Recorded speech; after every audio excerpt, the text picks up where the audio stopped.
This is about money and mistakes. And what I'd like everyone to do is, rather than see themselves as a group on this, imagine that there are only two people on this call, you and me. And imagine for just a moment that you were to take a different view of your business and what you provide to clients. There's an interesting book called Selling the Invisible, which really makes that point. When somebody asks you what you do, you decided to deal with this marketing opportunity differently, strategically and creatively, understanding what's going on in the brain of the person behind you. There's a myth that people want to be talking about features and benefits, and they continue to push the features and benefits of what they do. However, that's not the way the brain works. The brain works on skepticism, reactance, and inertia. So people are initially going to be skeptical when you start to talk to them.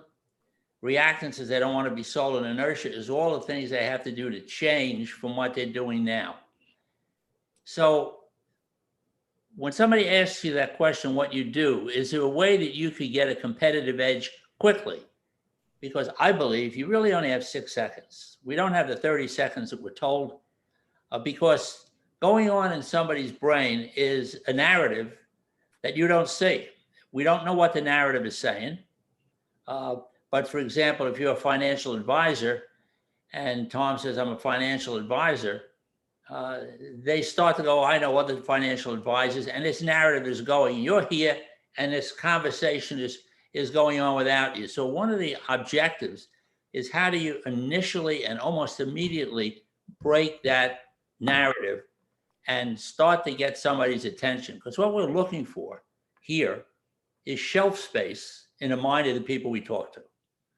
And it's how to get that quickly. Now, it's different with different people, and this is why when I talk about profiling individuals you're going to talk to and preparing to compete, which I'm going to do in a little while, it is, how do you take what you do and get it into a package that's easily projected to somebody else? So what do you want to have happen when somebody asks you the question? And you answer them with whatever is going on in their head. You want it to know exactly what you do and understand your service completely and its value to them. Probably not going to happen. And you got to discover that your competition may not be the guy in the next town, but it may be in the brain of the person you're talking to. What you do want them to ask for your card or a way to contact you. You do want them to suggest that meeting or speaking with you in person or on a phone might really make sense. But at the end of the day, what you really want to do is be different. Anybody who hasn't read the Blue Ocean Strategy should probably put it at the top of their list. Because what it does, it talks about everybody else who's in your field being in a red ocean and you being in a blue ocean with no competition. Nobody doing exactly what you do. So how can you make this happen very, very quickly? How can you break this narrative that's going on in somebody's head? And as I'm talking, if you want to make notes of mistakes that your clients have made before they became your client, these are not your mistakes. These are mistakes your clients made before they became your client. And if you can jot down what it costs them in money, emotion, or reputation, I'll talk about some of those things going forward. But you really want to be different, but different quickly. Consider the following. You don't want the person just to smile politely and say, oh, that's nice. You don't want them to glaze over, and glaze over happens frequently. You don't want to think, oh, he's just another, or she's another financial advisor. And you don't want them to walk away. So what can you say in the 6 seconds that's going to get somebody's attention? Well, I believe that, and what I say to people is that what I do is I sell mistakes. Now, few people ever walk away from that comment. It immediately breaks the narrative. And what you need to do at that point in time is have some type of a follow-up story to give an example of what people would say. So when somebody would say, and the normal response that you get from somebody, they said, that sounds odd. who would ever ask that kind of question? Or why would anybody want to buy a mistake? I said, well, it's cheaper to buy a mistake and not make it than it is to pay for the solution if you've made the mistake and made the error. So you start to make sense, and it starts to delve into something, an invisible dynamic that works on all our behalf. It's called short-term discomfort versus long-term regret. Somebody might not want to deal with Tom Perrone, but what they really don't want to be is in 2026, looking backwards, wishing that they did. And I suspect that happens with almost everybody who's on this call today. So it's how do you get somebody instantly from 2021 out to 2026? You do that by giving them permission to dream. But at the end of the day, when you say to somebody you sell mistakes, you know a couple of things. You know you have their attention. You know you don't sound like anybody else. This is so difficult for some people to say. I did a seminar for an international travel group, and a woman from Europe said to me, I just can't say that I sell mistakes. I said, well, somebody is stuck on an island with the bad tickets or things aren't going well, who calls you realizes that you have prevented her from making a really serious error. Is somebody going to walk away when you say that? It's unlikely. You've definitely broken glaze over, and they're going to ask you about your business. Even if they think they know what you do. I'm amazed, and I don't know whether you folks have experienced this, at how many people think they know what I do.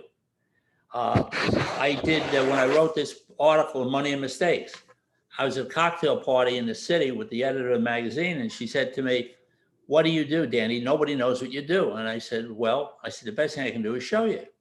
So she said, she had a glass of red wine in her hand. And I said, do you like red wine? She said, I love red wine. I said, okay. I said, you're going to be surprised to notice, key language, you're going to be surprised to notice that when you go home to your apartment and you put your key in the door and you turn the lock, you drop your hand down to the doorknob and you touch the doorknob, you're going to think of red wine. She says, oh, come on. So when I saw her a year later, she says it went on for months and months and months. I didn't think about that. But how do you apply that to business? I had a client from Hewlett Packard who ran Puerto Rico, and he was having problems with doing large meetings. And I said to him, do you work with an agenda? He says, oh, I think about an agenda. Sometimes I do, sometimes I don't. I said, well, you really can't go into a meeting without an agenda because you lose control of it. He said, how can I make sure I take an agenda to all my meetings? I said to him, once again, you're going to be surprised to notice that as you start to leave your home, if you have a briefcase and if you don't have your agenda in the briefcase, when you touch the doorknob to walk out, something's going to happen to the doorknob. Once again, oh, come on. He called me in a week. He says, how do I stop the doorknob from jiggling when I touch? I said, just make the agenda. So there are ways to communicate very quickly based on who you're talking to and embed commands and language so they will think about you when you leave them to make yourself completely different than anybody else. Because I don't know any other professional that's going to say to somebody, I really sell mistakes, but you have to come back in with a story. You have to have a good story. So the question is this is about planning and strategy. It's going to govern what happens next. Who are you going to be talking to? You're going to a networking event tomorrow morning. You're going to be on the phone, or you're going to be on a Zoom call. What are you going to say? Who's in the audience and who's a potential client for you? How do you separate yourself and how do you get them to call you? And what do you do to get them to remember and get shelf space in their mind about you and what you do?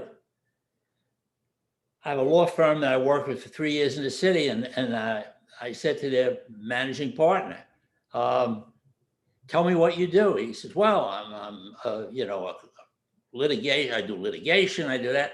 And I said, but if somebody else asked you, and you asked me what I would say, I would take out a bottle of Advil, big bottle of Advil, and a small prescription bottle. And I'd shake the bottle of Advil. I go, and say, I'm like a bottle of Advil. when you work with me, you don't have any headaches. And this little bottle, this is Ambien. You take the Ambien, you're going to sleep all night. Now, if you want to take it to the next level, you say you're going to be, once again, you're going to be surprised to notice that when you walk down the aisle of a CVS and you see a bottle of Advil, you're going to think of me. You know what's going to happen? That's going to happen. And then you take it one step further and you could say, you're also going to be surprised when you look at that bottle of Advil, you're going to see my picture on the label. And you laugh. And I was at a meeting with a guy and he said, how do I get your picture with the label? He said, pick my business card up and call me. So it's how do you get people to think about you in a different way? So if you're going to travel around your normal sales process, or if you have a sales team that is saying to themselves, how do I get access? How do I think about people differently? How do I get people to remember me? There are ways to do that. But again, this comes back to selling mistakes. So what I wanted to do is just go down some of the mistakes that my clients have made before they became my client. One guy told me about it. I asked a lawyer, a business lawyer, I said, tell me a mistake that you've dealt with that's cost somebody money. He said, I'm dealing with it right now. He said, it's a $350,000 handshake. And I said, tell me about that. He said, well, these two guys started a partnership on a handshake 15 years ago, and the deal is coming apart. And rather than spending money on the legal documents at the time, they decided just to do it on a handshake, and it's costing my client $350,000 to get out of this. And so as you look back at your situations, it's easy to say to somebody, let me tell you about some, and I work completely under the radar. 99% of my clients don't talk to anybody, and I don't talk to anybody about them. The only person is Chad Pennington, who wrote the foreword to my book. And it's once again about how he works with his mind game. But I think that it's looking at the mistakes that people make, the questions they don't ask. So let me go down some of these. Well, at the top of my list is no speed dial. When somebody needs somebody on this call, they need to have a way to get you. No 800 numbers, just to say something, to be able to get in touch with you quickly. I have a client who worked for the government. She was working in cybersecurity, and she was recruiting for cybersecurity. She's a cybersecurity super recruiter. And so she worked with this particular group within the government, and they were having trouble getting people in human resources to really staff their organizations correctly. So she said to them, what do you do? He says, well, I do what we normally do. We call HR, we tell them who we're looking for. And Renee said, take my phone number. The minute you wake up and you put your feet on the floor and you think, I need somebody, call me. The amount of people who will do that and will do that on a consistent basis is astounding once they're given the opportunity. Because there are a lot of people today, folks, who are alone at the top and have absolutely nobody to bounce anything off of and nobody they can talk to. So most of my calls with clients are either on private emails or cell phones. People don't talk from their office. They don't want to talk from their office, and they don't want to reveal, particularly if they get in a competitive edge. The next thing is preparation for competition. I'm finding that a lot of people don't prepare to compete. The brain works, I talked about that. One of the big mistakes that people make with me is that they'll say sooner. I said, what do you mean? They said, I should have called you sooner. I'm sure everybody on his phone has gotten that call that said somebody, boy, I should have called you sooner than this. And then somebody will say to you, well, let's leave everything just as it is. Give it a little time. Well, does that work? I've had people that it doesn't work for. I'm sure you've had people it doesn't work for. So the question is how you start to gather mistakes that your clients make before they become your client and what it costs them money, emotion, and reputation. I have a divorce attorney I've worked with frequently. And he said, I want to sign up with you and I want you to handle my divorce. This is on Friday afternoon. And he said to him, he said, over the weekend, don't talk to anybody. I said, just the way you said that to me tells me that he talked to somebody. He said, yes, he did. That one phone call Friday afternoon cost him $150,000. People try to manage rather than coach. I think that one of the biggest challenges today is how you can move a company from a management culture into a coaching culture. We did this with Hewlett Packard. It was tremendously difficult for people to run an executive team, a high performance team in 5 different locations around the world. And the only way they could do it was by adapting a coaching culture. What are you really selling? Some people don't know that what they're really selling is the no headache and a night's sleep. It looks like something else, but that's really what somebody wants. I have a client who did some financial work for a person up in Albany. He said, I brought his whole family together. I brought his kids together. We put everything together so that he felt comfortable with his company and transition out of this company. And he said, she said, I took all of the information and I gave it to him. And he said, I put it on my desk and I sat down and he said, when I sat down, I went, whew. I said, there's your ad. I said, what did you give him? He bought the whoosh. So these are some of the invisible things that people really selling. Emotion, I will tell you, one of the biggest challenges I have, whether it's a student athlete or a professional athlete or somebody in business, is the minute they get emotion in the mix, they really realize that their forward motion starts to get affected dramatically. So it's how do you keep emotion out of these type of high pressure situations? Skepticism is something else. I mentioned it before. You're going to deal with that all the time. But what I do with folks is I tell them, listen, I said, skepticism is fantastic if you control it. But if it controls you, then you have a problem. So everything we talk about today, I would expect you to, on some level, be skeptical. So if you take today and you say, September 15th, October 15th, I'm going to be skeptical about everything that Dan has said today until October 15th. Then become skeptical there. That way you're controlling your skepticism. But keeping in mind, these are the dynamics that are going on with everybody that you're dealing with on a regular basis. I asked one of my financial service clients, what's his biggest challenge? He says, Uncle Louie. I said, who's Uncle Louie? He said, if you break your ankle, you go to an orthopedist, you get a toothache, you go to a dentist. But if you get money, you don't call somebody like Tom, you go to Uncle Louie. He knows somebody, he thinks he knows it. He's not sure what he knows.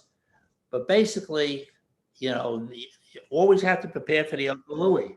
Sometimes people ask too few questions.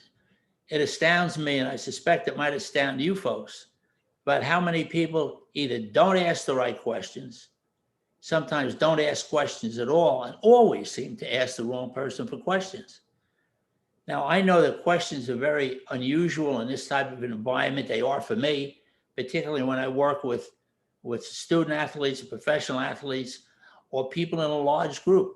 I was asked to speak to a dental organization on competitive edge strategies for dentists. And I talked about some of the things we're talking about here and the myths of conducting business. And when it was over, the dentist who hired me said, I was very disappointed. I said, why was that? He said, nobody asked any questions. I said, Jack, they all compete with each other. Now, I found this with hockey players. I worked with hockey goaltenders for 25 years. I did a clinic for them. I said, are there any questions? There were no questions. And at the end, there were 40 kids lined up along the wall. And they said to me, I would never ask a question in front of people I'm competing with. Other people talk about talking when they should be listening. A lot of people today are talking when they should be listening. The other question is somebody said to me one time, I'd like to bring you in to work with our company, but our industry has a guru. who teaches everybody, and he's really an expert in this field. And I said, okay. I said, so what you're telling me is the guru is teaching your team and your competition's team and your competition's team. And at the end of the day, when all of you go out and speak to a new prospect, you all sound alike. And so it's, how do you do that? The other thing is, somebody says, I can do that. I remember sitting at a meeting with a CPA who took over a new client, and he said to me, I couldn't imagine that this guy had a $40,000 tax penalty. And I said to him, how did that happen? He says, well, the guy who was his previous accountant said he thought he could take care of this thing. It's different than I can take care of it. I thought I could take care of it. So it's getting people to listen to the kind of language they use. The 30-second elevator pitch, to me, you don't have 30 seconds. And people are trying, and you just remember, you go back to a networking event and somebody starts a 30-second elevator pitch. If you get up at a meeting on a regular basis and say the same thing every time, people go to sleep.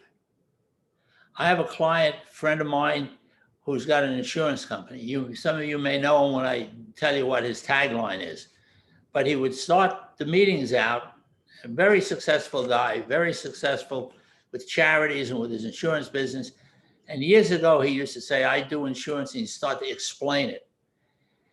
And I said to him, you're putting people to sleep. I said, why don't you just tell them that you do MRIs and CAT scans on insurance policies? Everybody goes, what?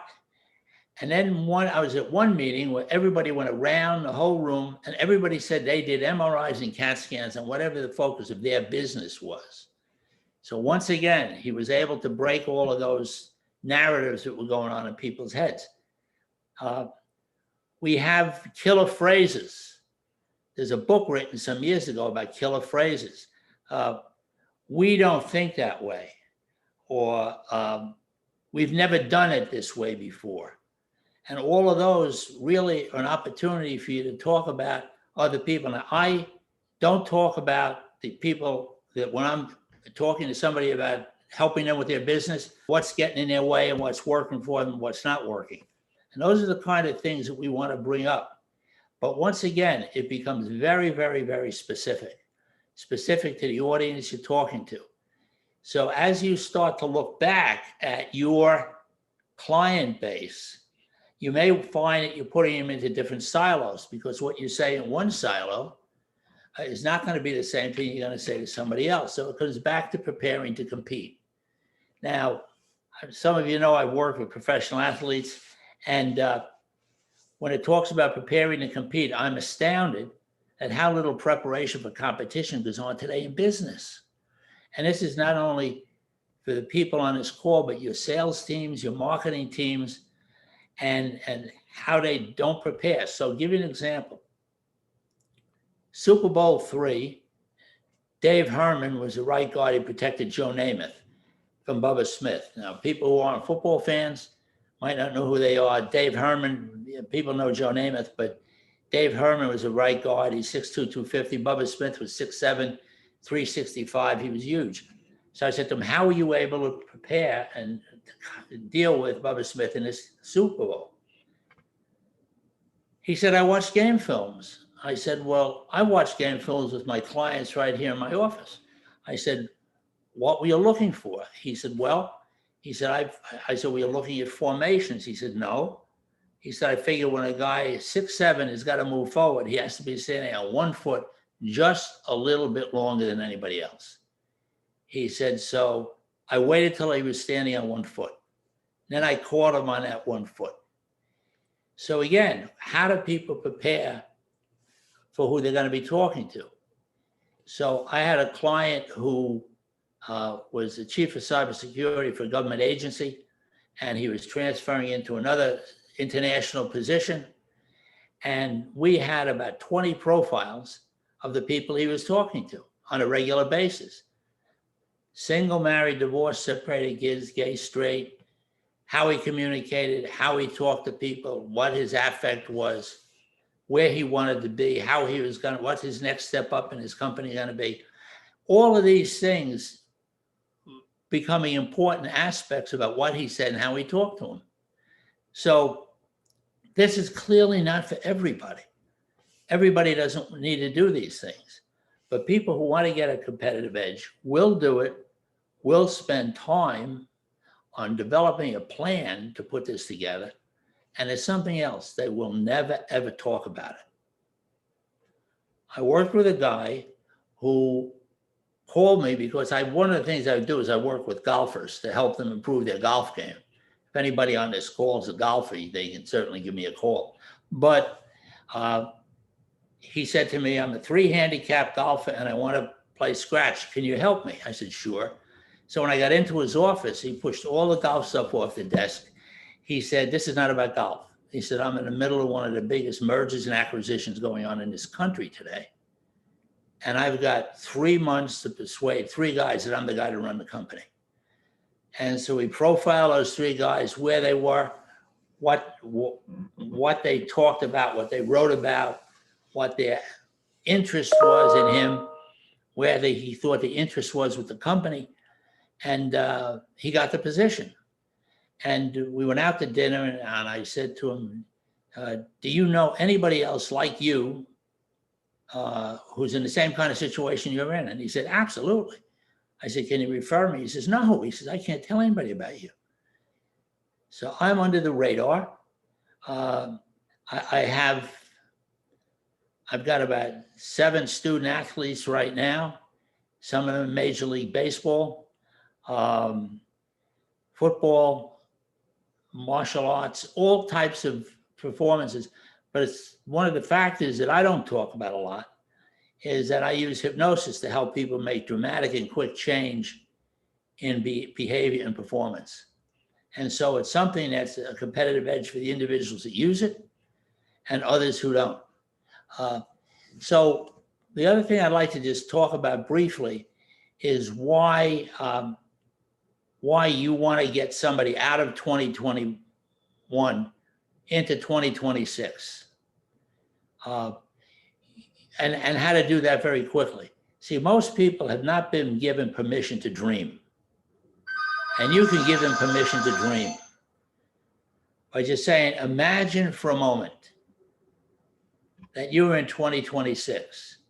You're 5 years older, your kids are 5 years older, you're closer to what your objective is, and you start to help them to develop a target that they can shoot at, a target that will drag them toward it rather than something that they will struggle toward. It is astounding how once people start to use their subconscious mind, the kind of results they get from taking that direction. You know, most of us are in a conversion process. How do you convert somebody from another provider to you? And how do you prevent somebody from poaching your business? And it's understanding what that conversion process is about. A lot of people today, a lot of people in sales teams are looking for an edge, looking for something that will attract people to them. And, you know, frequently people will reject great ideas because it's just not what's done. It's not normal. I had a client contact a company and he asked them about the mistakes they had seen their clients make. Guy said to him, odd request. Why would we ever want to do that? Why would anybody want to buy mistakes? I said, well, let me ask you a question. I said, let's say you said to me you were driving with your family from New York to LA. And I said, I have a list of all the radar traps between here and LA. Do you want to buy that list now, or do you want to wait till you get to LA to buy the list? He says, no, I want the list now.